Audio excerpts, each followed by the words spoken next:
Tonight, we are seeing now the emergence globally of some forms of bacteria that are effectively untreatable. each year at least 2 million people are infected with drug-resistant superbugs, They had asked me to sign the papers to let her go, and I did. and at least 23,000 die from them. He had some bugs that they had never seen before. Frontline investigates how we got here We immediately went on high alert, the equivalent of DEFCON 5. No matter what we did, the bacteria was still spreading. and why major drug companies are giving up on developing new antibiotics. You have to make some very ruthless decisions. These are not ruthless decisions. These are portfolio management decisions. Our investors require that of us. And what happens now? There have been covers of magazines about the end of antibiotics, ? I would say you can change the title to the end of antibiotics, period. Tonight on Frontline, hunting the nightmare bacteria.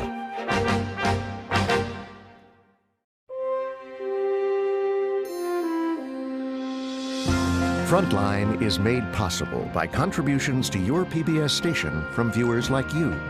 Thank you. And by the Corporation for Public Broadcasting. Major support for Frontline is provided by the John D. and Catherine T. MacArthur Foundation, committed to building a more just, verdant, and peaceful world. More information is available at macfound.org.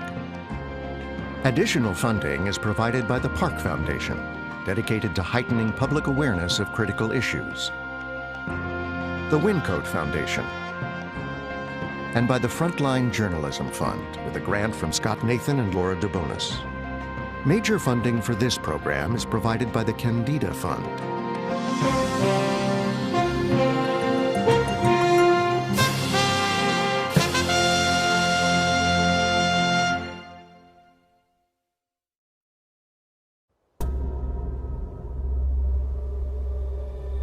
This is the story of 3 seemingly disconnected events beginning at the same time.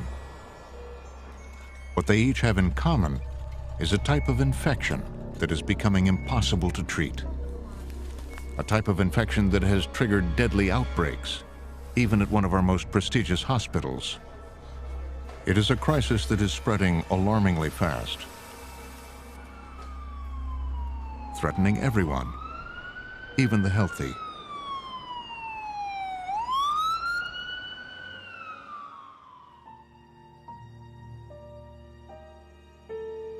Our first story starts in Tucson, Arizona, in May 2011.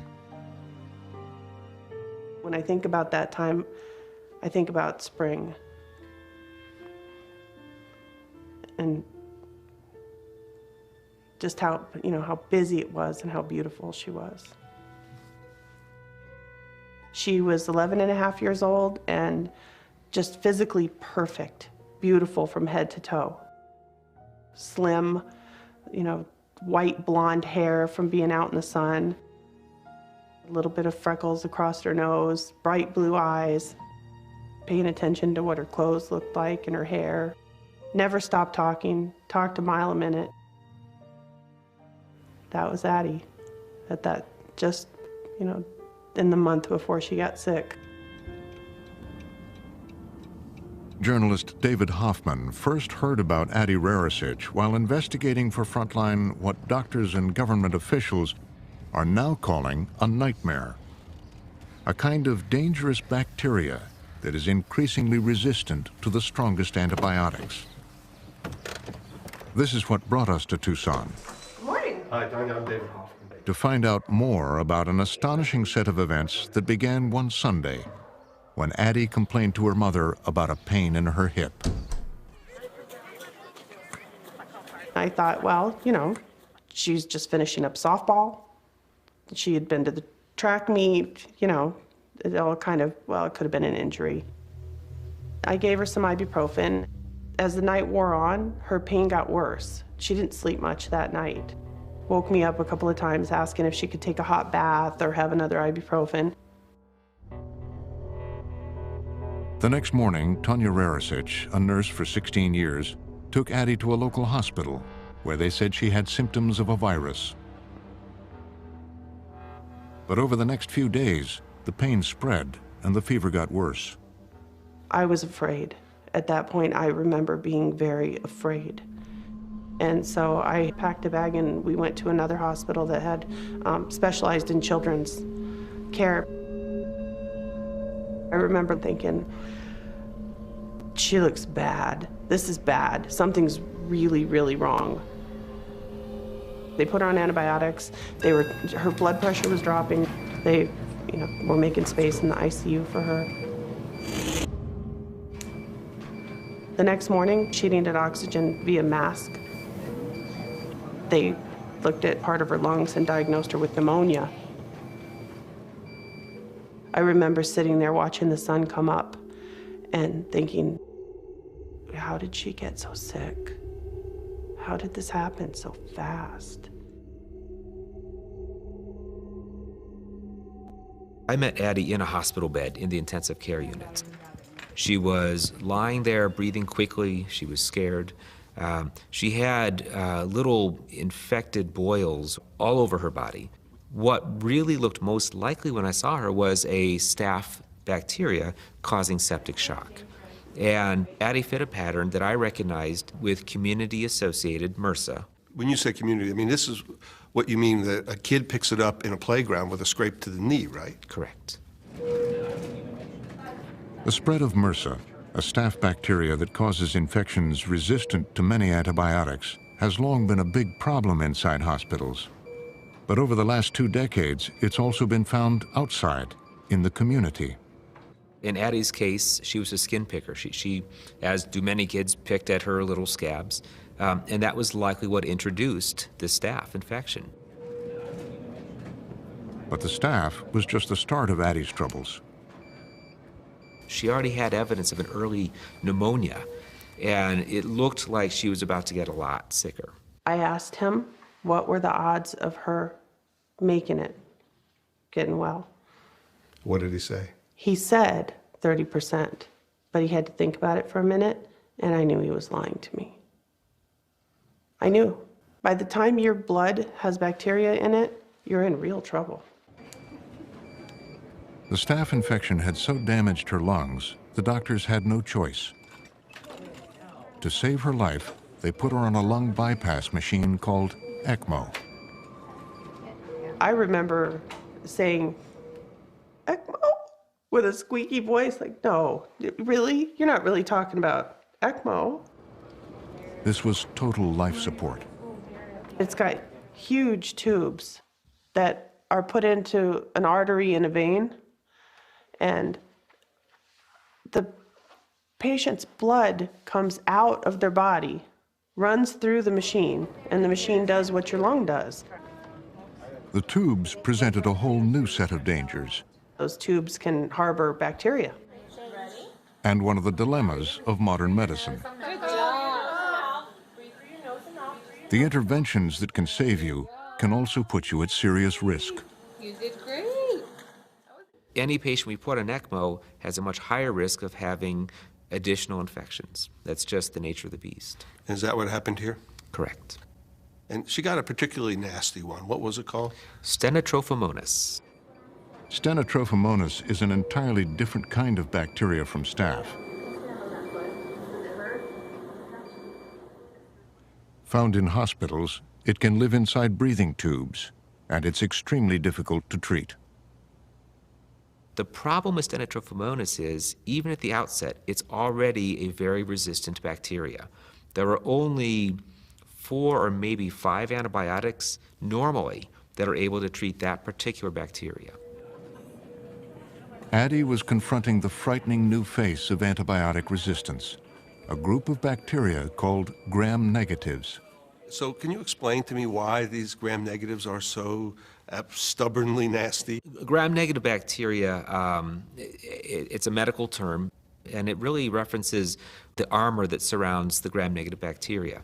That armor makes it very difficult for normal antibiotics to get into the bacteria and to kill it. So Stenotrophomonas is incredibly difficult to treat because it has that serious body armor surrounding it. Are you guys going to come out and go that way? Okay.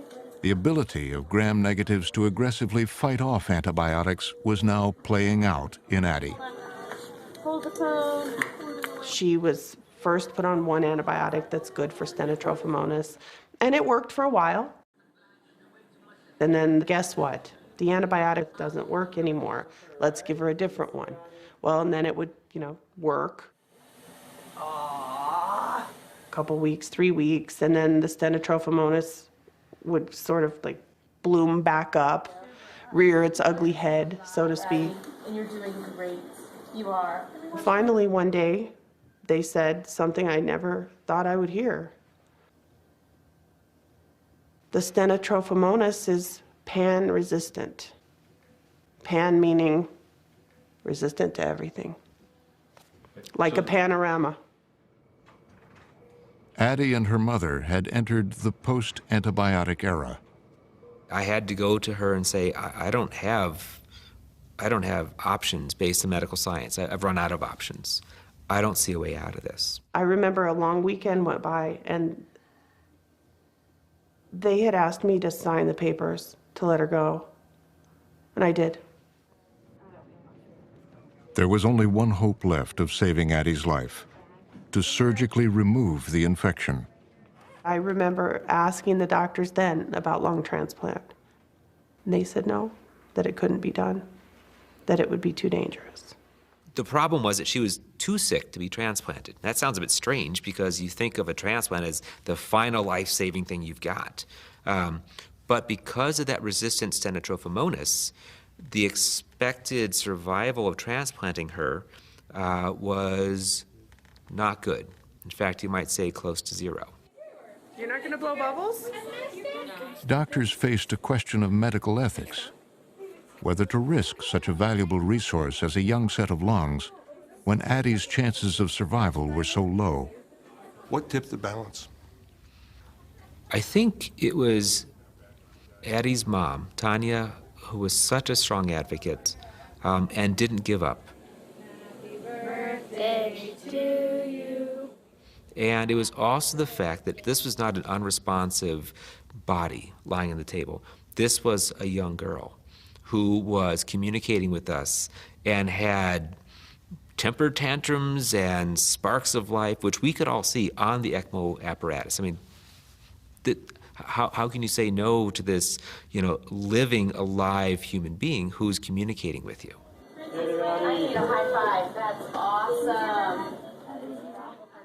But Addie would still have to wait in the intensive care unit, hoping to get a new set of lungs.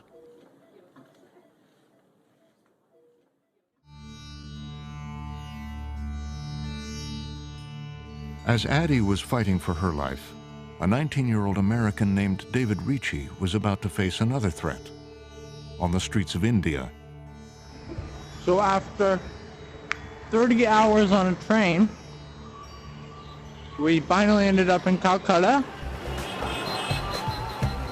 Here, gram-negatives were spreading in frightening ways and coming from unexpected places. I wanted to experience another culture and put myself in an environment where I was serving, where I was helping people. I think India ended up changing me a lot more than I could have ever changed India. He had come here with a mission group to work in orphanages. The doctor and the doctor said, no more monkeys jumping on the bed. One morning, the group headed off to work at one of those orphanages, a Mother Teresa home.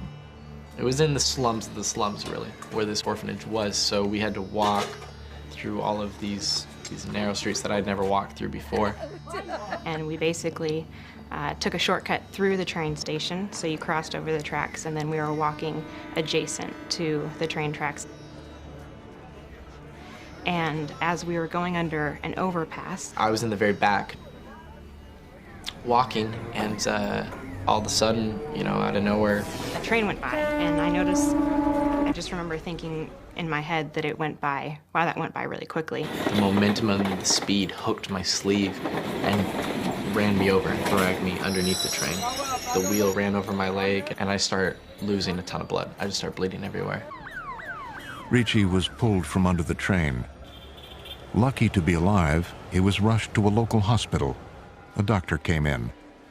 He reached up on the top shelf and he pulls out this leather bundle, and then, you know, he takes out a big knife, you know, a big machete type looking saw knife, and he just starts telling all the, you know, the nurses to hold me down and to hold me steady, and then he just started cutting my leg off, just hacking it off. We were standing outside and we could hear him screaming the whole time. And then I passed out. Within 24 hours, Ricci was moved to another hospital, and his condition deteriorated quickly. Hey everybody, I talked to the doctors. They said I don't have that much longer, but I'll put in a good word for you. Ricci was barely hanging on. Miss you all. And by the time his family reached India, there were new complications. They were just telling us we need to take him back in for another surgery. And we didn't understand why. He almost had a surgery every day, and they said, you know, we've got to clean up the infection. And so, you know, I just thought, it's just an infection, you know. I really didn't realize what they meant by infection. What Ricci and his family didn't know was that they were on the front lines of a superbug crisis that was just beginning to unfold. The study, which found the NDM1 superbug in Delhi's water samples, is making the Indian health establishment see red.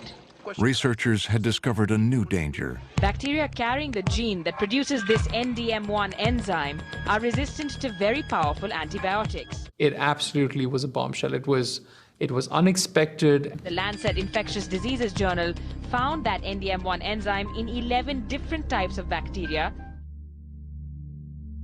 NDM1 isn't bacteria. It's actually a resistance gene that can turn bacteria into superbugs. NDM1 is resistant to almost all antibiotics. Even more frightening, it is promiscuous. The resistance gene can jump from bacteria to bacteria, making treatable infections suddenly untreatable. But there was more. NDM1 wasn't just in hospitals. To everyone's surprise, it was found out in the environment, too.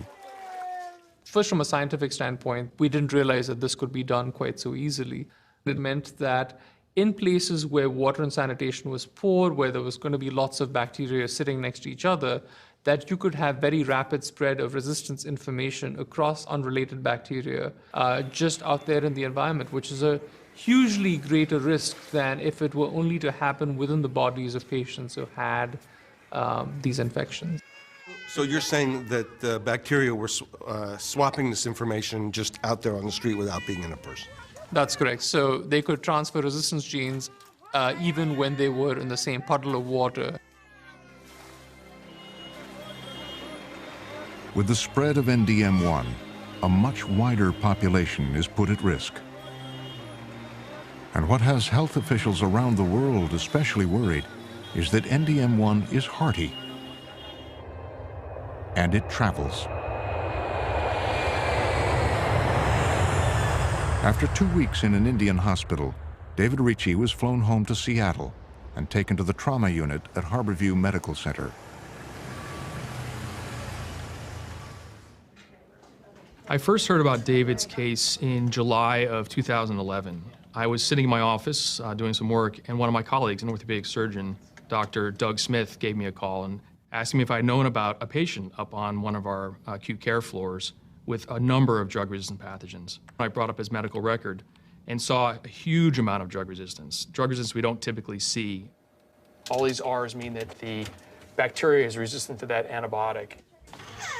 Knowing that David had come from India, I was immediately concerned, even before seeing David, about bacteria in the wound containing this new type of drug resistance. Lab results confirmed Lynch's worst fears. Ricci had brought NDM1 into the United States. It was one of the first cases to ever be identified here, and Lynch had little to go on. There's not a lot of clinical experience with treating these bacteria anywhere. In the literature, there's no books, there's no things on it. So we had to figure out what to do for David right then and there. I get this knock on my door, and they open up the door, and there's these doctors. They tell me, we need to isolate you. We need to put you on your own and quarantine you. Ricci was in the throes of the NDM1 nightmare. The gene was spreading resistance to other infections in his leg. They showed us the list of them. There were about 5 bugs, and they said all these infections are resistant to antibiotics. And when they said that, that's what worried me, because I'm like, how's he going to get rid of them? Lynch tried several powerful antibiotics, but they didn't work. Have you done any of the glycerin-rifampin combinations? He had only one option left, a 1940s antibiotic called colistin. We went away from it because of its toxicity and the ability to use new antibiotics. The problem now is we don't have a lot of new options, and we're going back to some of our older antibiotics. The hardest part was watching to see what the antibiotics did to him. It started to eat away at my organs on the inside, you know. I could just feel it, just this poison rushing through my blood. The treatment was too toxic. We had to stop the only drug we had left to treat the gram-negative rods that were in his wounds. So you're telling me that he had these bugs and you had nothing left to treat him with? At this point, we had nothing left to treat him with. I just couldn't believe that there wasn't an antibiotic that would fix it, to tell you the truth. They would have to cut out more of the infection by cutting off more of Ricci's leg. But it would be months before they knew whether all of the NDM1 was gone.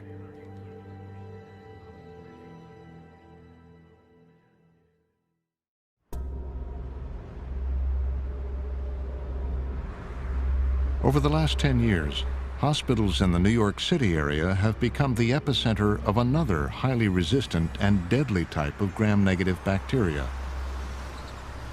This superbug didn't come from overseas. This one was homegrown.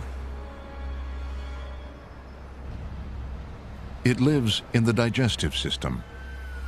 And like NDM1, it's a gene that can spread its resistance to other bacteria.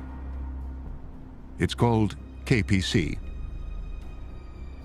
No one knows exactly how many patients in the New York City area have been infected with KPC, or how many have died from it. Nationally, most hospitals aren't required to report outbreaks to the government, and most won't talk publicly about them. But as part of Frontline's investigation, one of the nation's most prestigious hospitals, the Clinical Center at the National Institutes of Health, the NIH, agreed to recount how it dealt with a major KPC outbreak. It began in the summer of 2011, when a woman carrying KPC was transferred from a New York City hospital here to the NIH in Bethesda, Maryland. Talking about hospital infections is really difficult for a hospital, because what you are saying is that we all know that when you come to the hospital, there are certain risks, but we've now laid bare what are those risks. The NIH had never treated a case of KPC before. And as the patient was brought into the ICU, the staff was determined to keep the KPC from spreading to other patients. We immediately went on high alert, the equivalent of hospital epidemiology DEFCON 5, tried to implement as many things as we could think of at the time to prevent any further spread of the organism in the hospital. They called it KPC. And so we learned later that was Klebsiella pneumoniae carbapenemase, and that's a mouthful. But we really didn't know what that meant.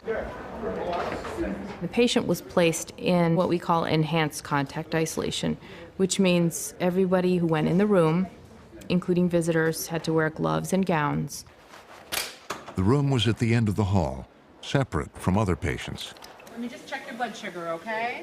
But this was the intensive care unit, where patients are very sick and highly vulnerable, and that presented heightened risks. It's the kind of place where the bacteria can spread with ease. People are very busy and there are a lot of things going on. Patients get very sick very quickly and require intervention. The bacteria can be spread on the hands. They can be spread on pieces of equipment that might go from patient to patient, so you have to be really cautious.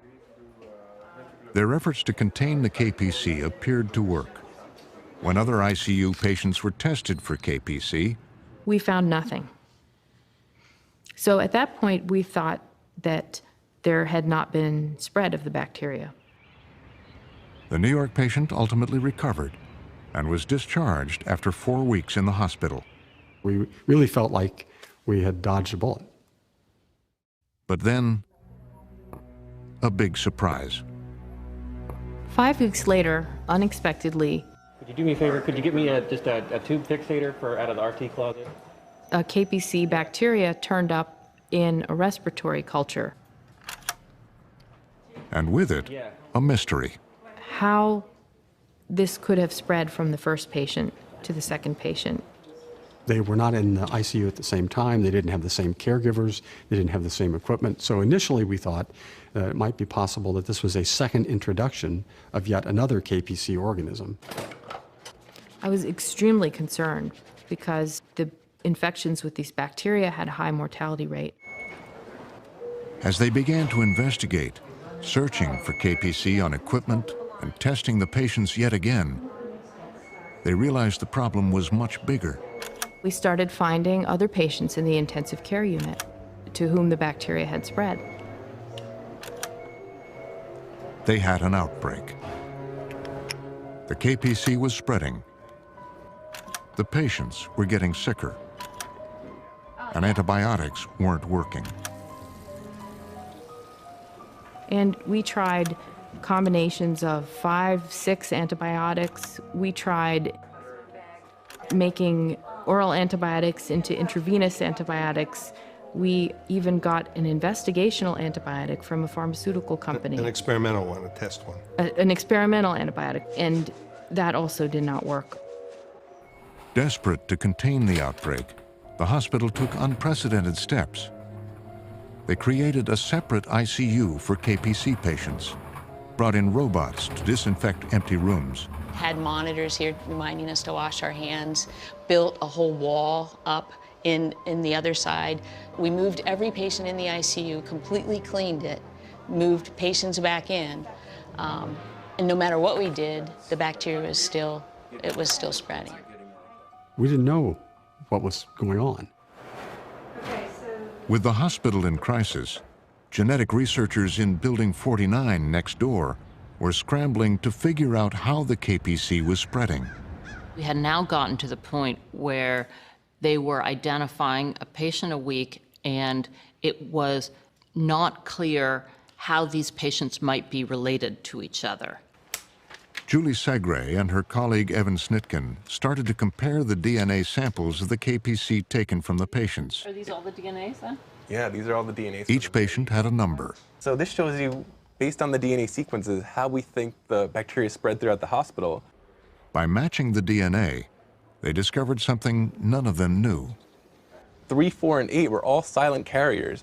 And what's scary about that is they can be transmitting to other patients without anyone knowing that they even have the bacteria themselves. So this bacteria seemed to have been all over the hospital before they had come up positive. And the hospital didn't know that? They didn't know because this bacteria has the capacity to live in the stomach of patients without causing infections. For me, the data were stunning.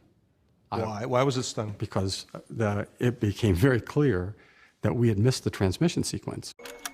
The high-tech genomics revealed a disturbing truth. The outbreak would be much more difficult to contain. And to stop it, they needed to figure out exactly how the KPC was moving through the hospital. Was it on the hands of workers, or visitors, or on hospital equipment? And then, as they urgently searched for silent carriers throughout the rest of the hospital, their worst nightmare came true. The outbreak had spread beyond the ICU. That's a very scary moment. Suddenly, it's in the general patient population. The staff was in a panic. As they looked on helplessly, patients began to die.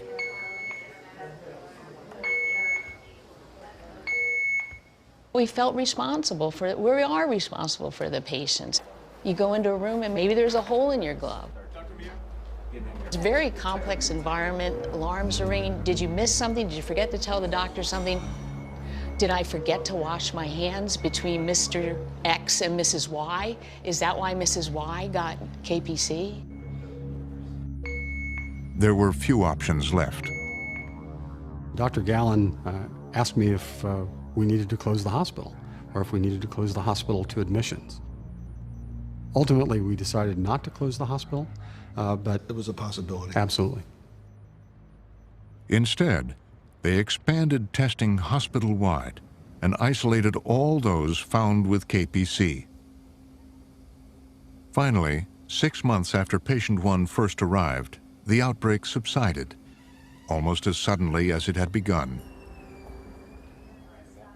By then, 18 patients had been infected with KPC, and the ultimate tragedy, 6 people had died from it. Many inside NIH continued to be concerned. Do you think KPC is now gone from your hospital? Oh, no, absolutely not. I think that we have to be extremely vigilant in the coming years because of the increasing rise, the increasing prevalence of KPCs in the United States.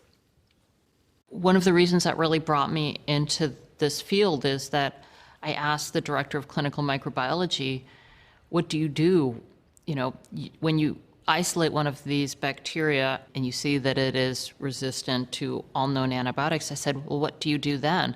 And he said, I pray. Well, that's not really part of how we typically, that means that we have come to the end of how we practice medicine with drugs. The prospect of life without antibiotics is barely imaginable for a world that has had a cheap and plentiful supply of them since the end of World War II. They are a staple of modern medicine. It's hard to recall a time without them, when an infected cut could kill a healthy young person in a matter of days. But it's now clear that we are heading back in that direction, that the miracle of these drugs is slipping away. Antibiotics are unique drugs.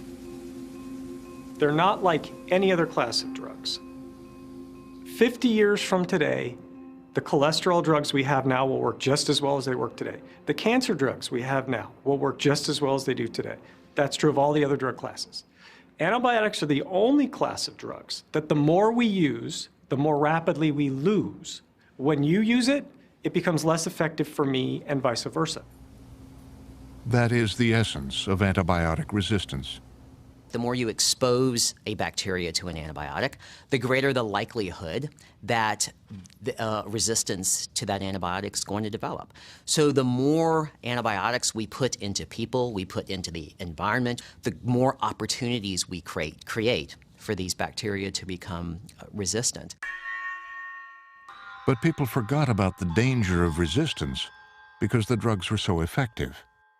And what they had forgotten was the warning that Alexander Fleming himself, the man who discovered penicillin, gave us in 1945, that resistance was already being seen, and the more we wasted penicillin, the more people were going to die of penicillin-resistant infections. Bacterial resistance is largely inevitable, but it's also something that we have certainly helped along the way. We've fueled this fire of bacterial resistance. These drugs are miracle drugs, these antibiotics that we have, but we haven't taken good care of them. Public health officials estimate that up to half of all antibiotic use in the U.S. is either unnecessary or inappropriate. And in overusing these antibiotics, we have set ourselves up for the scenario that we find ourselves in now, where we're running out of antibiotics. But the growing scarcity of effective antibiotics isn't just a problem of overuse. It's also been driven by what's happening inside the drug industry itself. The place where it started to turn really challenging, I'd say, would be in the 80s and the 90s, when we began to see occasional bacteria that were very hard to treat. And it became less obvious that you were able to invent new antibiotics. And the brand new things just weren't coming at the same pace. And then in the 90s and the first part of this century, we began to see resistant bacteria for which we really didn't have very much or anything at all, and we had nothing coming to treat them. That's because most major drug companies were pulling out of the antibiotic research field just as the gram-negative threat was worsening. One of the last companies to stay was Pfizer, which had made its name on antibiotics. By the mid-2000s, it had set its sights squarely on the gram-negative problem. We thought there was medical need. That's really matters. And we thought that given our history in being able to develop penicillin, the antifungals, antibiotics, that in fact, if we put our minds to it, that we would succeed. But this is a highly risky and unpredictable enterprise. Despite the risk, Pfizer built a world-class research team in Groton, Connecticut, and brought in a veteran in gram-negative research, John Quinn. In 1983, when I finished my training, almost every pharmaceutical company had an antibiotic development team. And by the time I landed at Pfizer in 2008, we were really down to 3 big guys and some smaller companies, biotechs and so on. And I think all of us felt that, we had a moral obligation to continue to work in this area. There was a pressing clinical need. Most companies had abandoned the field, and we were still in the game. We were proud to still be in the game. Quinn and his team believed they were onto something big, several different compounds to treat gram-negatives. The potential breakthroughs got the attention of the company's science advisors, including Brad Spellberg. I felt that their pipeline was probably the most comprehensive and important antibacterial pipeline in the world, focusing on the types of bacteria that we're really having severe problems with right now. Which are the highly resistant gram-negative bacteria. These would have solved problems and saved lives had they been successfully developed. But bringing these drugs to market faced the economic paradox of antibiotics. If you need an antibiotic, you need it only briefly. Indeed, that's the correct way to use an antibiotic. You use it only briefly. And from an economic standpoint of a developer, that means you're not getting the return on the investment you've made, because you've spent between $600 million and $1 billion to bring that new antibiotic to market. Wait, it costs up to $1 billion to bring a new drug to market? It can easily cost up to $1 billion to bring a new drug to the market. And the initial reaction to it is, that's great, and let's not use it. Let's use it as little as possible. So here's a large company saying, I can make billions off cholesterol drugs, blood pressure drugs, arthritis drugs, dementia, things that I know patients are going to have to take every day for the rest of their lives. Why would I put my R&D dollars into the antibiotic division that isn't going to make me any money when I can put it over here? So here's the deal. That's going to make a lot of money for the company. I answer to the shareholders. That was the problem facing Pfizer in 2011. Don't kid yourself. Talk to your doctor. Its stock had plummeted on Wall Street, and its blockbuster cholesterol drug, Lipitor, was about to lose its patent. I received an email on my BlackBerry that there was a mandatory emergency meeting in 2 hours.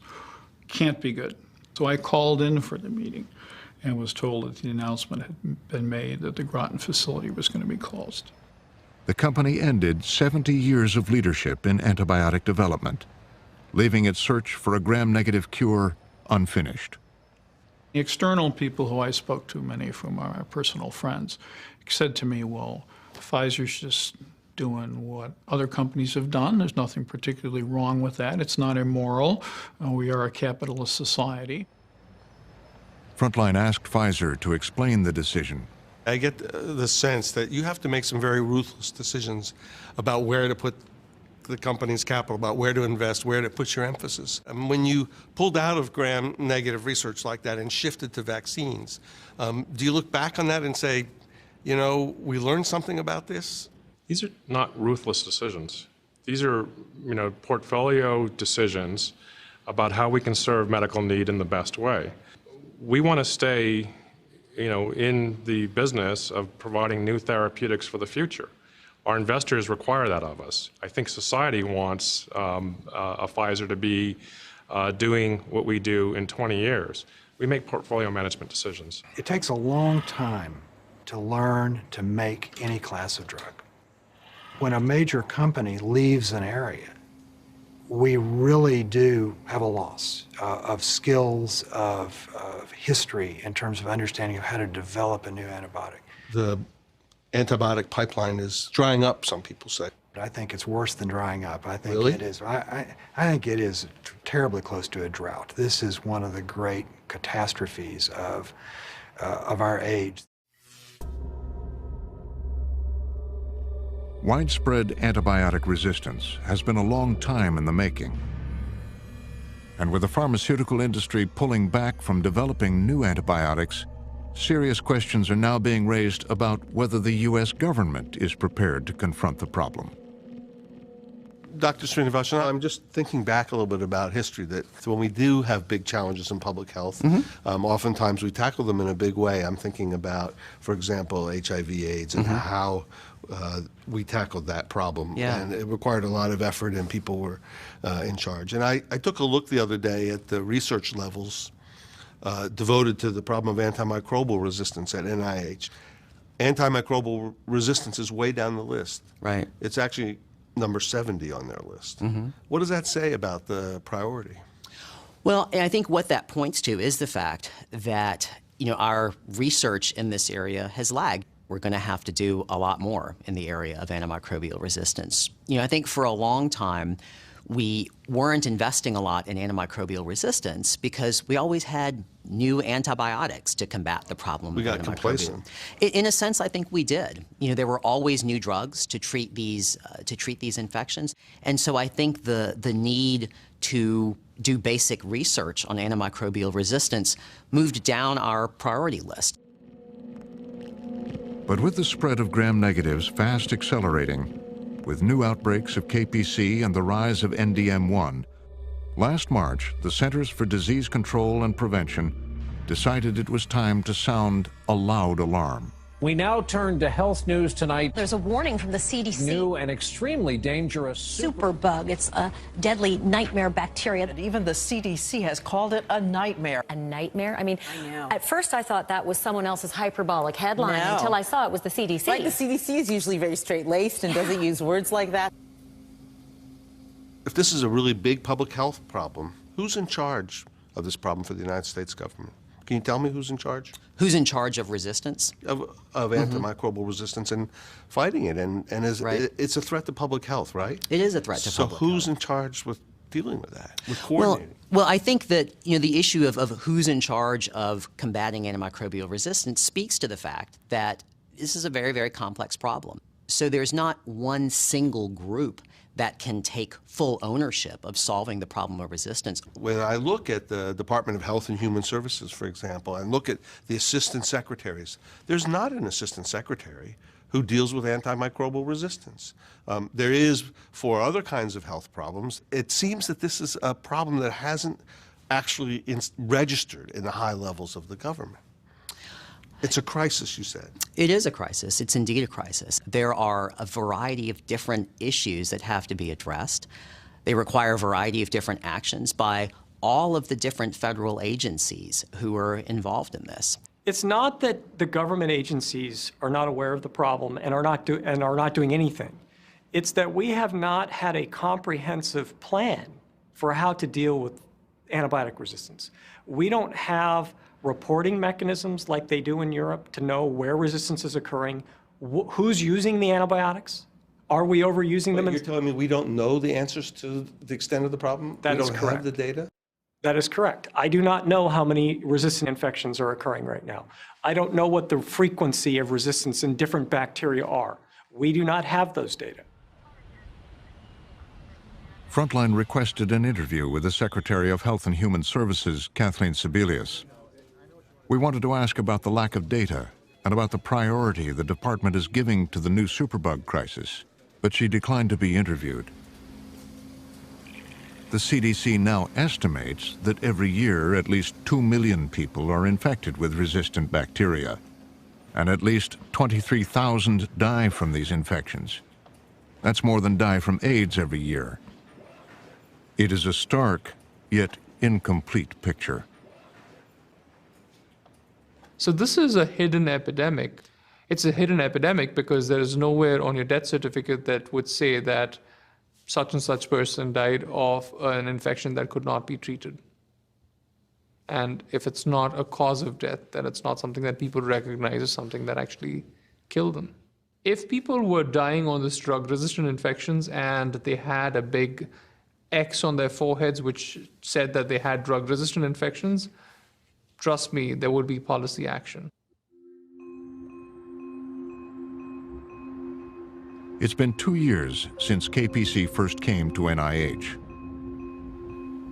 But as it turns out, the hospital never did fully rid itself of the deadly superbug. Last year, a young man came to NIH because of complications from a bone marrow transplant. While he was there, he contracted KPC and died. The 7th victim of the outbreak. I guess if I had a major message, it would be that it's never going to end. So this organism and organisms like this are going to be with us till the cows come home. And we have to learn how to deal with them. We have to change our culture in the hospital. KPC has been found in hospitals in at least 44 states, but that's just from the hospitals that are reporting it.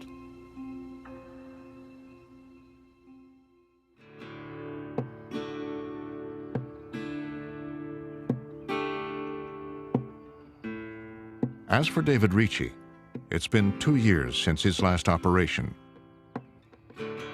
It had taken 3 surgeries and another round of highly toxic antibiotics before doctors believed they had removed all the NDM1 from his leg.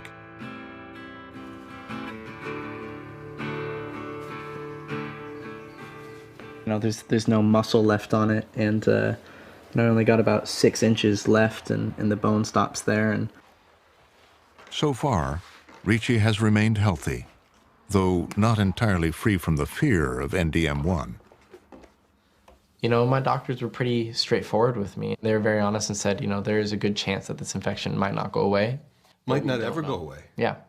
They said, you know, we don't have enough experience to know what's going to happen.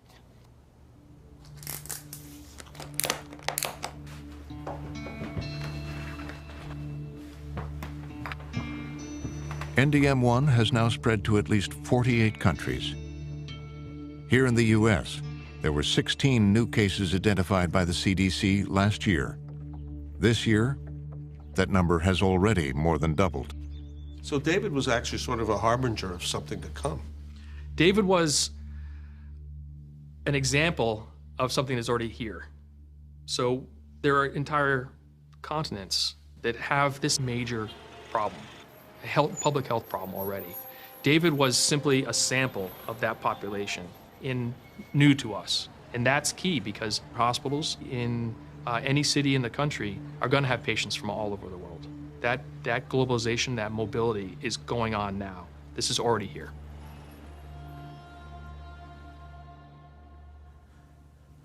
All right, Addie, let there be light. This is the day that the Lord has made. It's also been 2 years for Addie Rarasich. Yeah, but it's like not fun. Let there be no light whatsoever. 2 years since she came home after receiving a new set of lungs. It was like bringing home a premature baby. We brought home monitors, and she couldn't do anything for herself. She couldn't even turn over in the bed. She couldn't turn side to side. That's how weak and contracted and debilitated she was.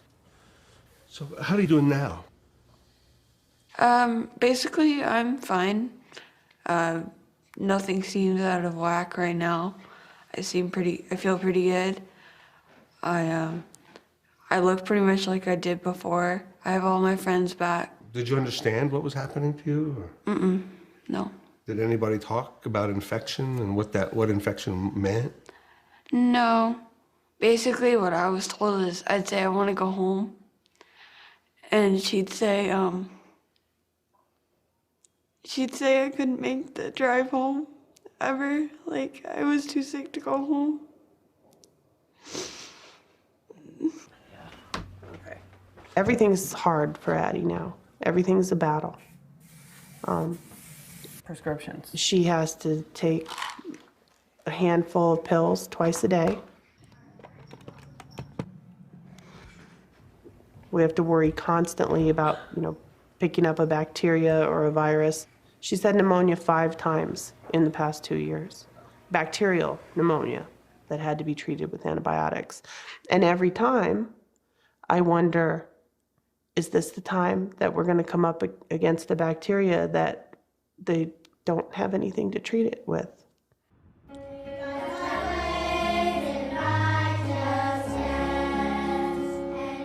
I think for lung transplants, the survival rate, about 80% make it a year, and about 50% make it 5 years. And every year after that, the risks just go up. Let's bow our heads in prayer. But people might say, the story of Addie is horrible, but that won't happen to my daughter. Could this happen to anybody? It happened to Addie. She was healthy. It could happen to anybody. It could happen to your next door neighbor. It could happen to your child. It could happen to anybody. Now, I'm not here to practice doomsday thinking, but those bacteria are out there, and they're out there in healthy people in the community. If you don't mind standing up, you can walk around. Can we? Please Sure. each other and pray. The average person thinks, oh, I have an infection, I take an antibiotic, I get better. Yeah, it's not that simple anymore. Morning, Caleb. How you doing, sweetheart? I'm good, thank you. Addie didn't get better, did she? No, she never did get better. Really. She didn't. She had to have surgery and take the infection out, but... May have saved her life. For now. Bought her time. That's what happened. We bought her some time, and I am grateful for every minute of it.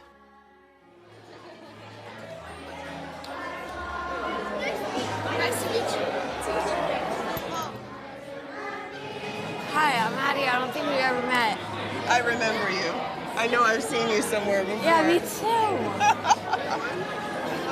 Were you my nurse? Yeah.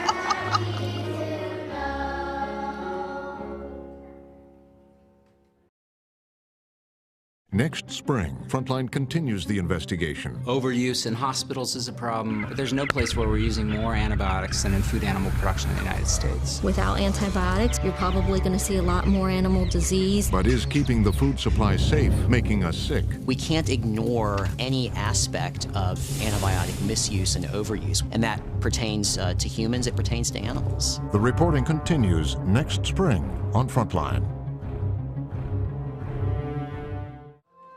Go to pbs.org/frontline and find out who's working to fight the nightmare bacteria. Have to be extremely vigilant. And what you can do to protect yourself. Learn about the worst superbugs in our rogues gallery of nightmare bacteria.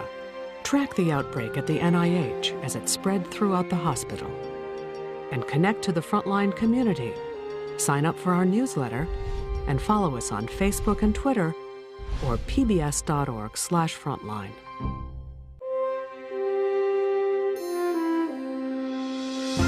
Frontline is made possible by contributions to your PBS station from viewers like you.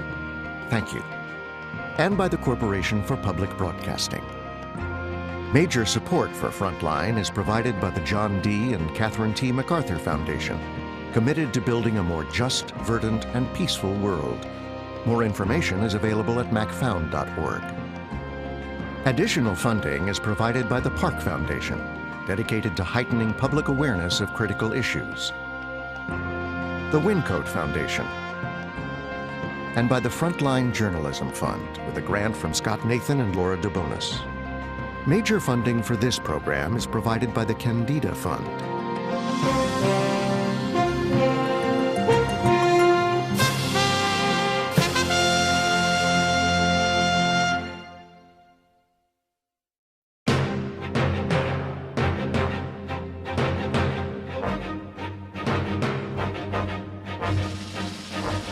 on this and other Frontline programs, visit our website at pbs.org/frontline.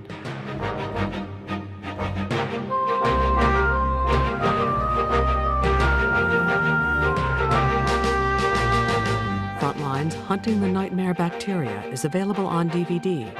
To order, visit shoppbs.org or call 1-800-PLAY-PBS. Frontline is also available for download on iTunes.